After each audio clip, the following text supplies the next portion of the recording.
नमस्कार, न्यूज 69 में आपका स्वागत है। मैं हूं आपके साथ अंकिता। चलिए पढ़ते हैं खबर की ओर। राजधानी भोपाल में रानी डेरा पर पुलिस की सटीक कार्रवाई के बाद हड़कंप मच गया। कार्रवाई के बाद न सिर्फ भोपाल पुलिस बल्कि देश के 6 राज्यों की पुलिस भी रानी गैंग से जुड़े फरार सदस्यों की तलाश में जुटी है। पुलिस की इस आपराधिक गिरोह से जुड़े लोगों की संपत्तियों की भी जानकारी जुटा रही है। अधिकारियों के मुताबिक रानी गैंग पर की गई कार्रवाई से स्थानीय स्तर पर चेन स्नेचिंग और छोटी मोटी आपराधिक घटनाओं पर नियंत्रण देखने को मिला है। जांच में सामने आया है कि गिरोह सिर्फ भोपाल ही नहीं बल्कि अन्य राज्यों में भी आपराधिक घटनाओं को अंजाम दे चुका है। इसी के चलते अलग अलग राज्यों में इस गैंग के सदस्यों के खिलाफ वारंट जारी किए गए। पुलिस लगातार इस आपराधिक गिरोह को लेकर पड़ताल कर रही है और हर पहलू से जानकारी जुटा रही है। फरार आरोपियों तक पहुंचने के लिए टीमें बनाई गई हैं जो तकनीकी और जमीनी स्तर पर काम कर रही हैं। पुलिस का कहना है कि जैसे जैसे नई जानकारी सामने आएगी उस आधार पर जीरो टॉलरेंस की नीति के तहत कार्रवाई होगी। साथ ही रानी गैंग से जुड़े लोगों की संपत्तियों की जांच की जा रही है।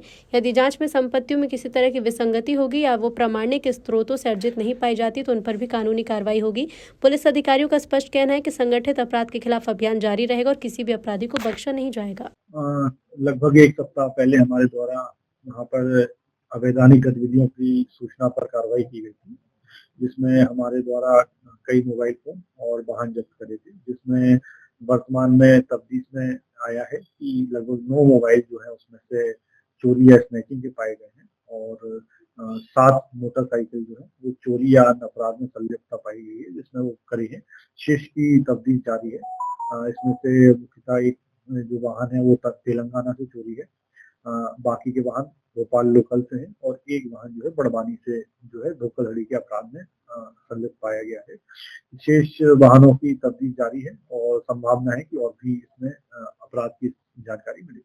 तो अभी तक इसमें कितनों गिरफ्तार किया गया, कितनों की बात है? अभी तक इसमें हमने जो प्रथम दस्तिया करे थे 32 लोगों की गिरफ्तारी करी थी। इसमें से अभी 2 हमारे आरोपी हैं जो फरार हैं, जिनकी संलिप्तता अपराध में आ रही है, जिसकी मुख्य रूप से मोबाइल फोन के सौदागर के रूप में चोरी के मोबाइल फोन के लेने या उसको खरीदने के संबंध में उनके घर से जब्ती हुई थी। इसमें तो राजवी रानी का भी नाम इसमें आ रहा है। हाँ, नहीं, हमारे जो थाना में अपराध है उसमें कई आरोपी हैं जो शेष रह गए हैं, जो वांटेड हैं, जिसमें से राजू ईरानी, काला ईरानी और भी अब्बासी, ऐसे करके कई नाम हैं। तो पुलिस इनकी सूचना संकलित कर रही है। जैसे ही हमें कोई सूचना मिलेगी उनकी भी शीघ्र गिरफ्तारी करेगी। जानकारी के मुताबिक उनकी गिरफ्तारी दूसरे राज्य की बताई।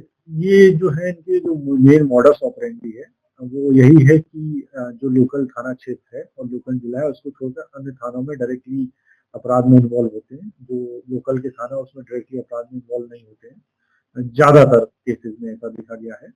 तो उस संबंध में कई राज्यों की पुलिस है उनको संपर्क कर रहे हैं। हमने इसके संबंध में एक रेडियो मैसेज भी कम्युनिकेट किया है, जिसमें हमें कुछ जानकारी मिल रही है और जैसे जैसे जानकारी आती है हम उनके साथ सहायता प्रदान करते हैं।